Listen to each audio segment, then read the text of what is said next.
Hello viewers, yes, this is Ranjana ma'am and you're watching, yes, it's mine as well as your channel, and this time it is Act 5, Julius Caesar, Act 5, Scene 1, and I know many of you have been waiting for this. So let's start, but you know what's coming. Before we start, if you have not subscribed to my channel up till now, please do. And don't forget to press the like button. I'm sure you like it, but you all forget to press it. So, let's proceed.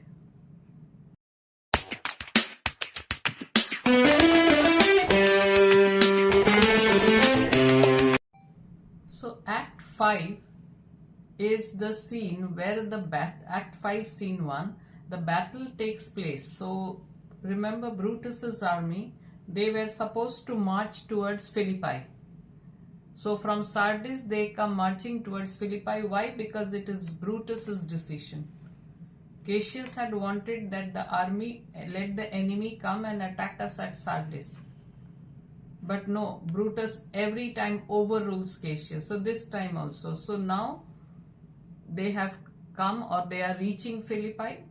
And here Mark Antony, Octavius and the armies, they are also waiting. So Octavius tells Antony, now Antony, our hopes are answered. You said the enemy would not come down, but keep the hills and the upper regions. It proves not so. Their battles are at hand. They mean to warn us at Philippi here, answering before we do demand of them. So Octavius was of the opinion that the enemy will come and attack them at Philippi, and Mark Antony was of a different opinion, that no, they would wait at Sardis. So when Octavius sees Brutus and Cassius's army coming towards Philippi, so he says that things have turned as we wished. You had said that the enemy would not come down the hills. They would remain there. But it has turned to be just the opposite. It has turned to be otherwise. Their army seems to be quite close. And they seem to give us, or they rather seem to surprise us. They mean to warn us at Philippi here, answering before we do demand of them. So before we think of them, they plan to attack us. Antony, tut, I am in their bosoms, and I know wherefore they do it. They could be content to visit other places and come down with fearful bravery, thinking by this face to fasten in our thoughts that they have courage. But it is not so. So Mark Antony is more experienced, more shrewd, so he knows the reason. So Mark Antony, tut means I just nonsense. I know their intentions very well. So I am in their bosoms means I am within their heart. I know what is going on in their minds and heart. And I understand why they have done it. They would have been very happy to remain where they are. But they come down with this show of bravery or heroism, thinking that they would present a bold front and trying to impress us with the idea that they are full of strength. But this is not the case. Mark Antony doesn't agree with Octavius. In the meantime, what happens? The messenger comes. Messenger, prepare you generals, the enemy comes on in gallant show. Their bloody sign of battle is hung out, and something to be done immediately. So the messenger comes with the warning, telling them to get ready for the battle because the enemy is come, or rather it is coming with a great show of bravery. Their bloody sign of battle, that means the red flag, bloody sign, red flag. They are displaying their red flag. So we have to do something immediately. Antony, Octavius, lead your battle softly on upon the left hand of the even field. So Antony orders Octavius to take the left side of the plain. So let your army advance slowly towards the left side, from the left side. So Octavius is not someone to take orders. After all, he is a descendant, he is a relation of Julius Caesar. So he is not one to take orders from Antony. So he says no. Upon the right hand eye, keep thou the left. So I am not going to take the left side. I will advance with my armies on the right side and you take the left side. Why do you cross me in such exigent? So Mark Antony is quite offended. So he says that why are you opposing me at this critical point? So this is a critical time and you are opposing me now also.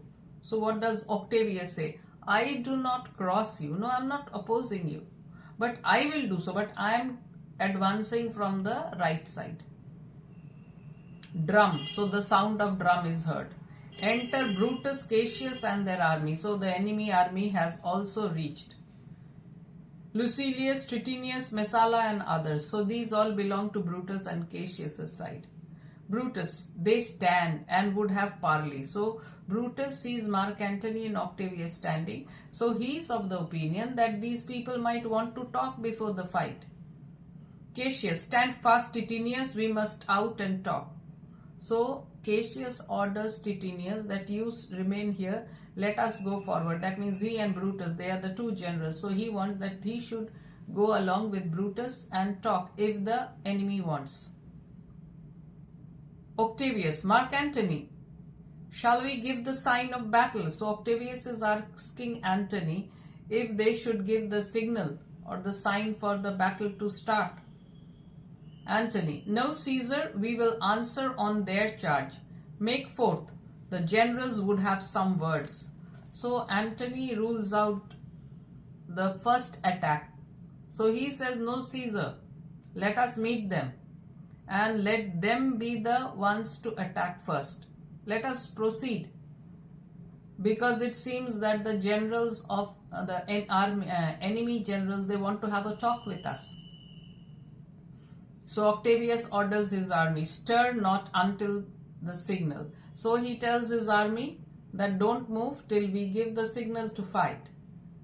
Brutus, words before blows? Is it so, countrymen? So Brutus asks that do you want to talk before the battle starts? So are we going to have some discussion before starting the battle? Is that what you wish, my countrymen? Octavius, not that we love words better as you do. So Octavius said, no. It is, if we want to talk, it doesn't mean that we prefer words for deeds as you wish. So you want what? You want to talk more and we want to do more. We want to act more. Good words are better than bad strokes, Octavius. So Brutus says that good words are always better than bad blows. Octavius, good words are better than bad blows. So then Antony says, in your bad strokes, Brutus, you give good words. Witness the hole you made in Caesar's heart, crying, long live, hail Caesar. So Antony reminds Brutus that yes, you give bad blows but hide them under good words.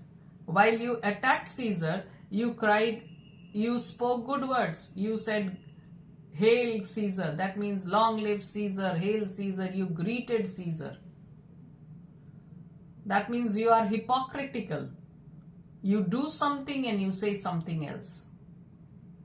So Cassius, Antony, the posture of your blows are yet unknown. But for your words, they rob the Hybla bees and leave them honeyless.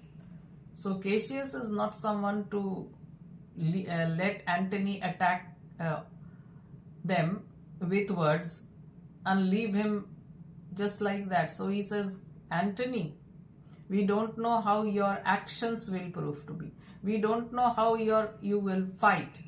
But let me say your words, your blows we don't know. We don't know the manner of your blows. But your words They are so sugar-coated. They are so sweet, much sweeter than honey. It seems that you have robbed the Hibla bees of all their honey and coated them in your words.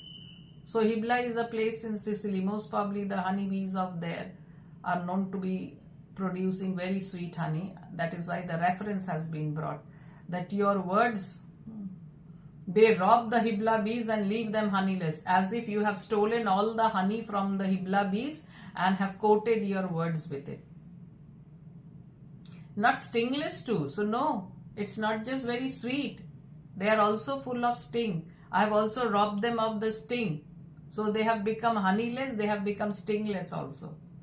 Oh yes, and soundless too, for you have stolen their buzzing. So Brutus says that not only that, you have robbed the Hibla bees of their honey. Cassius says that, Antony says, no, I have also robbed them of their sting. So Brutus says not only that, you have also robbed them of their buzzing sound. That is why the Hibla bees have become silent and you are doing so much of buzzing. Antony, and very wisely threat before you sting. So he says, yes, so you are trying to give us a warning before you attack. So Antony cannot keep himself composed anymore. So what does he say? Villains, did you not so, while your vile daggers hacked one another in the sides of Caesar? You showed your teeth like apes, and fawned like hounds, and bowed like bondmen, kissing Caesar's feet, whilst damned Casca like a cur behind struck Caesar on the neck. Oh, you flatterers! So yes, Mark Antony points out rightly, remember what the conspirators did? They flattered Caesar, and then they surrounded him from all sides. Cassius, pardon Caesar, Caesar pardon, as low as to thy foot doth Cassius fall. Remember all these in Act 3, Scene 1? So Mark Antony reminds them, you villains, did you give any warning? When your hateful weapons, they inflicted wounds on Caesar's body? So you all smiled as you showed your teeth. That means you all smiled or laughed like monkeys. And you behaved like dogs. The way a dog behaves in front of its master, you all fawned like that. You came and licked his feet as if you were his bondmen or his slaves. And in the meantime, what did Casca do like a dog? He hit Caesar from the back. So you are, oh, you flatterers. Cassius, flatterers! Now, Brutus, thank yourself. This tongue had not offended so today if Cassius might have ruled. So now Cassius is angry because Mark Antony calls them flatterers. So he tells Brutus, Brutus, thank yourself that Mark Antony is alive to insult us by calling us flatterers. If my words had ruled, if my words had been taken, if I had been the leader, I wouldn't have let this happen. Means I would have killed Mark Antony then and there with Caesar, so he wouldn't have survived to call us flatterers. Yeah, he was right in thinking of Mark Antony as a potent danger. And it was really because of Brutus that Mark Antony lives up till today to call them flatterers. Octavius, come, the cause. If arguing makes us sweat, the proof of it will turn to redder drops. So he feels that it's just a waste of time. So let's get down to business. If our arguments, they only make us sweat, we get so hot while arguing that we sweat so profusely. So let's get into action. Which will turn to drops of red blood. Look, I draw a sword against conspirators. When think you this sword goes up again? So he draws his sword and he says, I have drawn my sword to use it against you traitors. And when do you think I shall put it back again? So not until I have, never till Caesar's 3 and 30 means 33 wounds. They had inflicted 33 wounds on Caesar's body. So I will not put my sword back again until I have avenged the 33 wounds on Caesar's body. be well avenged, or till another Caesar have added slaughter to the sword of traitors. So it will be either I avenge myself on the death of my uncle, the 33 wounds, or I fall while fighting.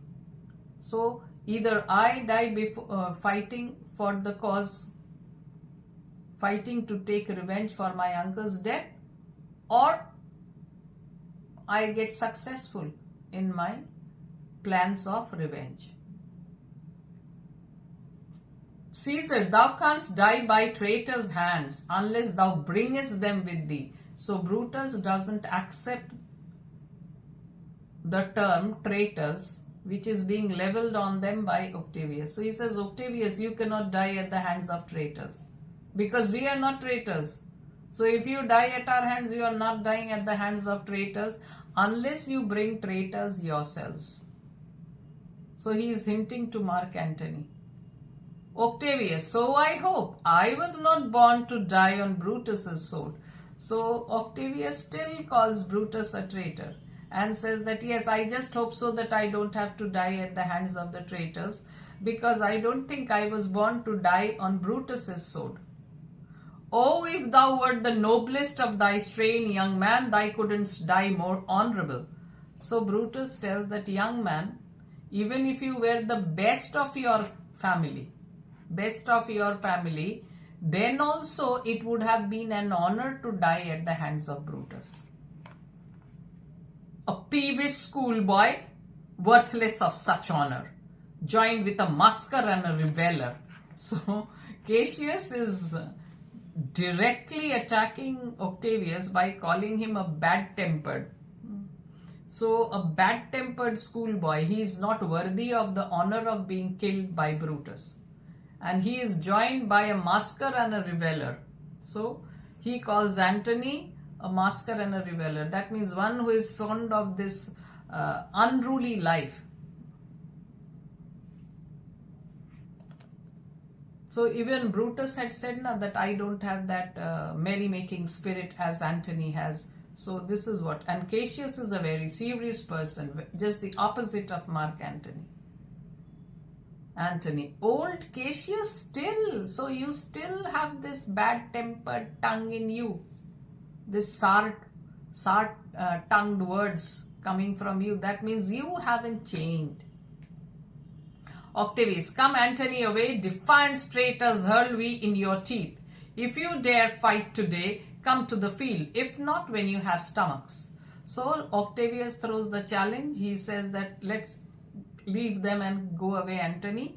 And then he tells the two generals that traitors, we fling defiance on you. So if you have the courage to fight, come and fight at once. Or if you don't, tell us when you have the wish to fight. We are ready to wait for you. So these two leave with their people. Cassius, why now? Blow wind, swell below and swim bark. The storm is up and all is on the hazard. So as if they are on a ship. So he says that it hardly matters the way the wind may blow or how the waves dash against the ship, as if they are in a ship journey.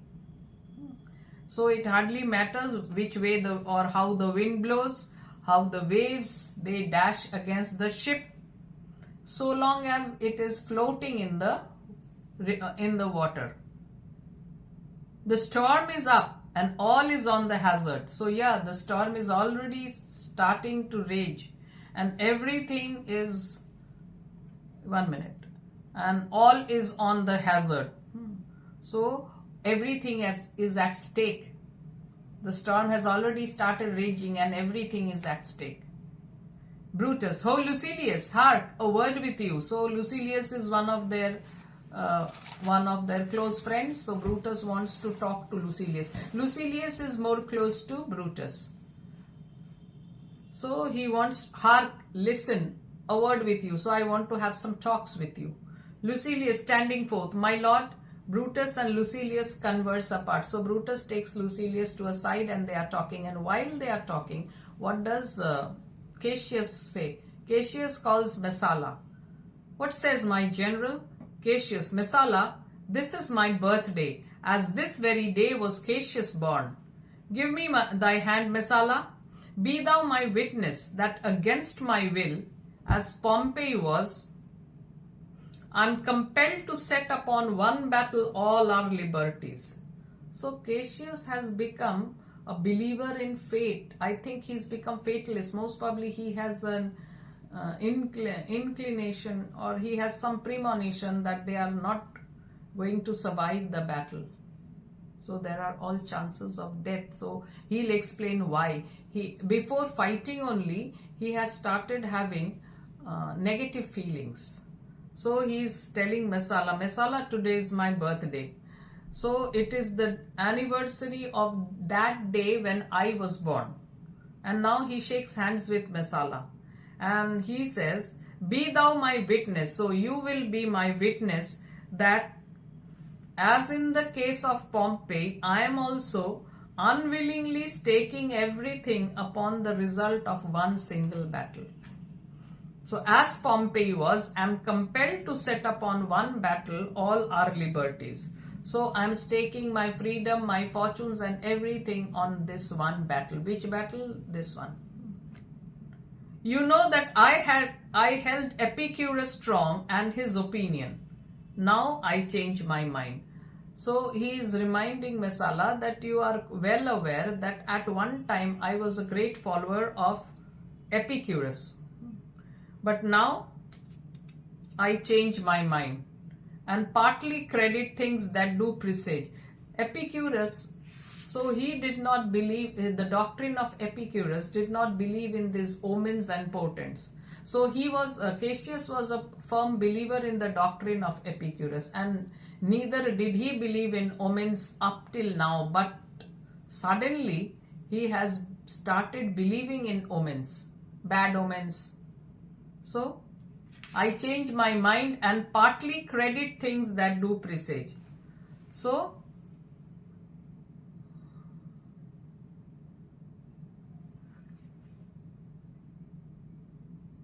he has started believing in these omens.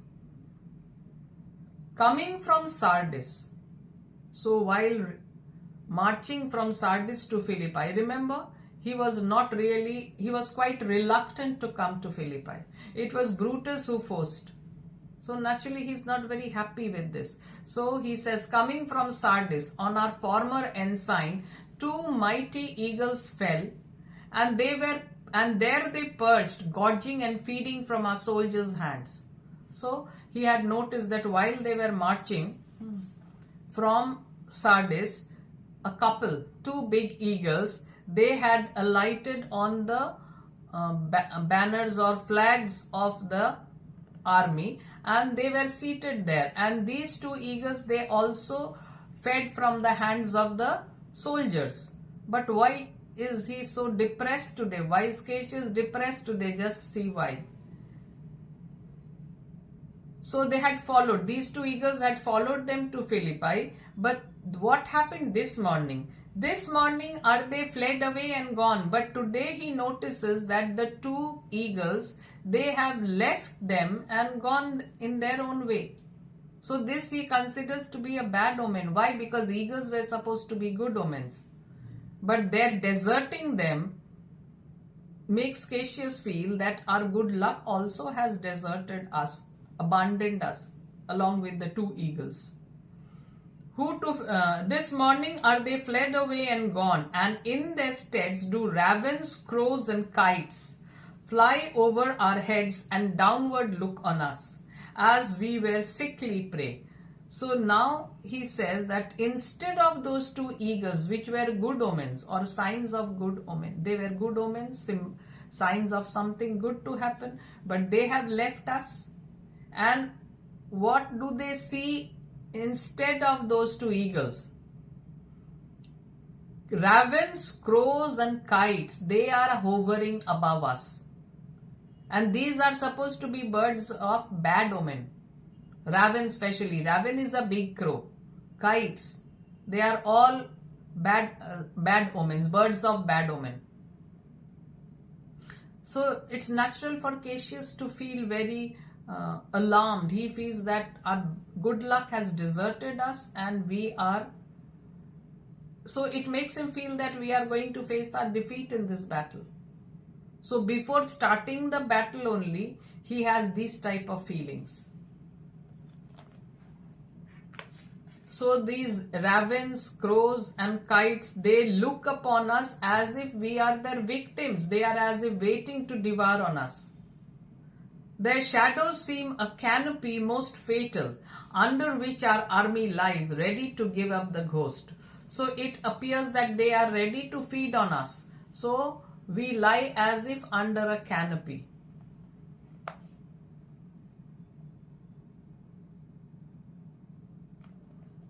Mesala, believe not. So Mesala is trying to give him hope. No, don't believe these omens. So remain what you were in the past. In the past, he did not believe in omens. But when we become weak now, we start believing. Regarding Caesar also, they had said the same thing. I but believe it partly, for I am fresh of spirit and resolved to meet all perils very constantly. So Cassius says, no, I don't believe in them completely. I believe in them partly. But I am fresh of spirit and I am determined to meet all dangers in a constant manner. So he's not a coward. Though this has cast an effect on him, it has made him feel a little bit depressed. But still, he is ready to fight the dangers in a constant manner. And in the meantime, Brutus completes his talk with Lucilius. Even so, Lucilius, Cassius, now most noble Brutus, the gods today stand friendly that we may lovers in peace lead on our days to age.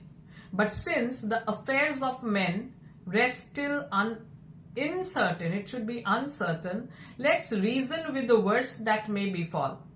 If we do lose this battle, then is this the very last time we shall speak together? What are you then determined to do? So he tells Brutus that, yes, noble Brutus, let us hope that we will be fortunate, heavens will side us, so that we will be able to enjoy our old age in peace. After the war ends, we will be able to enjoy our days in peace, if the gods stand friendly. But since the affairs of men rest uncertain, but yes, affairs of men, they are not certain. Life is so uncertain. So let's reason with the worst. Yeah, let's discuss the worst that might happen. What could be the worst? That they will lose the battle and they will die. So if the worst befalls, what if we do lose this battle? This is the worst that could happen.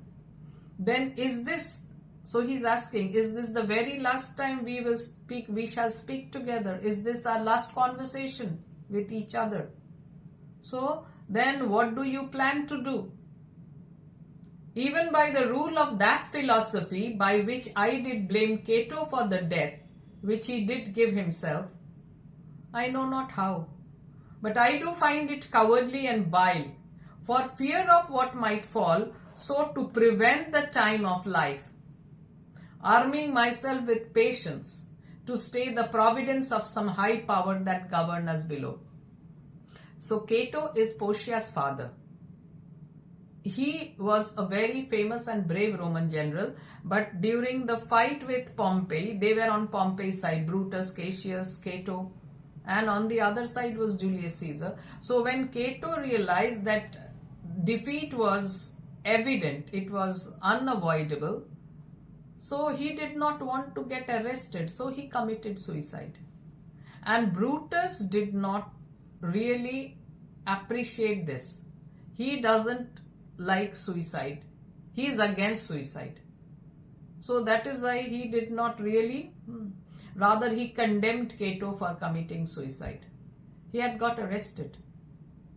So Brutus is a Stoic. He believes in this philosophy of Stoicism. So he is a Stoic. A Stoic is a person who is indifferent to pleasure and pain. So Brutus believes in this philosophy of Stoicism, and that is why he had condemned Cato when he had committed suicide. Why? Because he feels that it is cowardly to end your life because of fear of what might happen. So he says that I am full of patience and I am determined to wait for the hour. That means God has fixed an hour for my death and I am determined to wait for an hour, for that hour. So it has been preordained by some heavenly power that I will have to die at a particular time, so I don't want to end my life before that.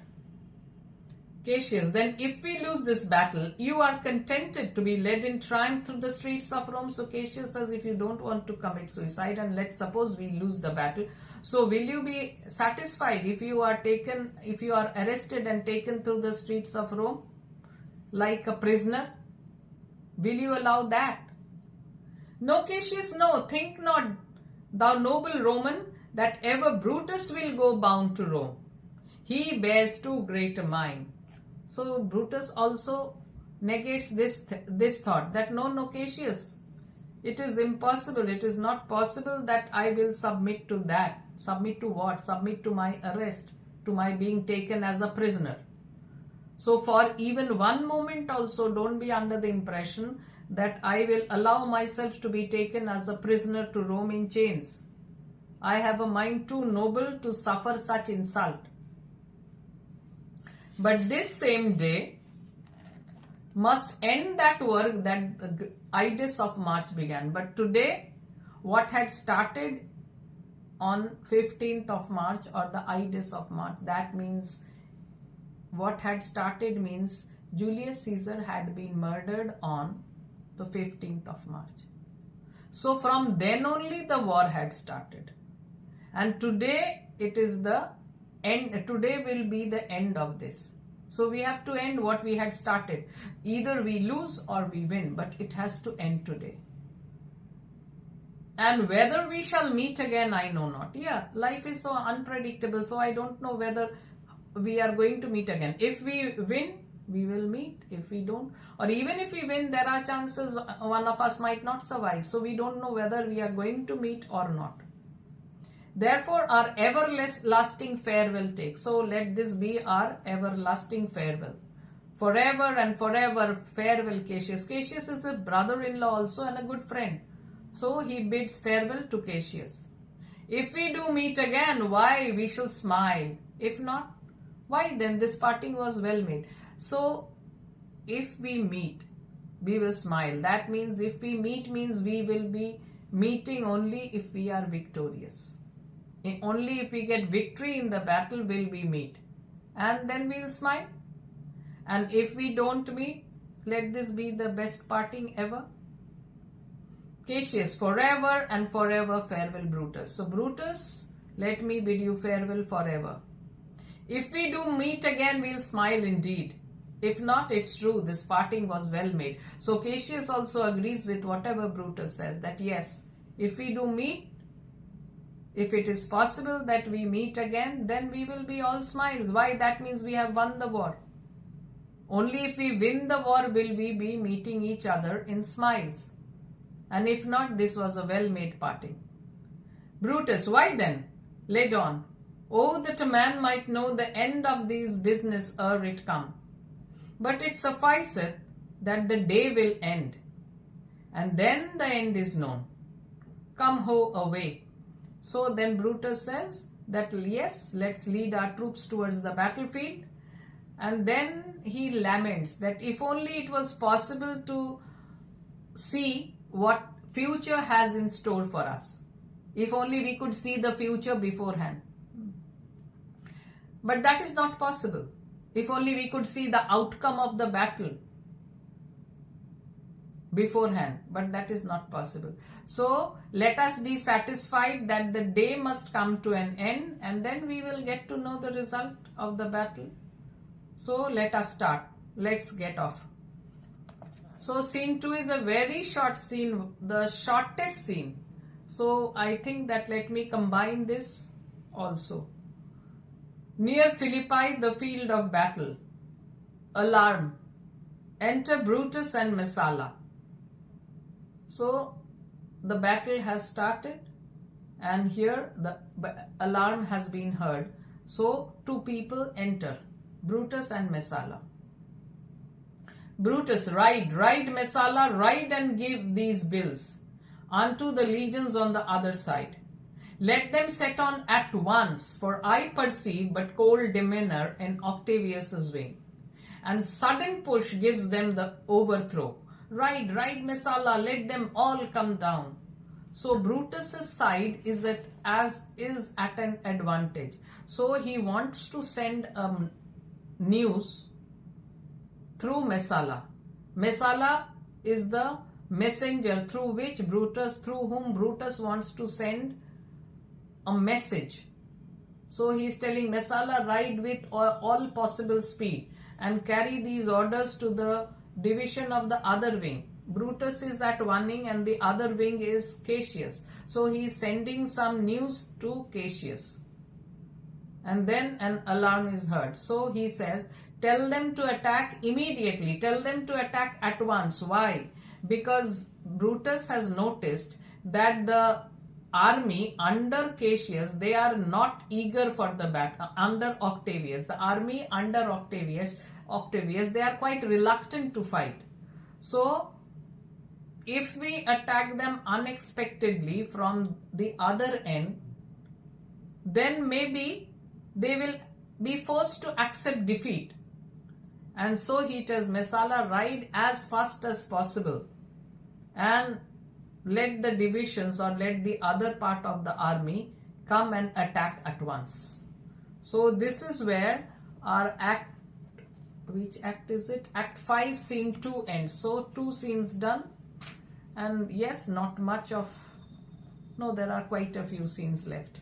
So for the time being, go through it, and if you have some comments to make, you can write it in the comment section, and let me bid you a happy week ahead.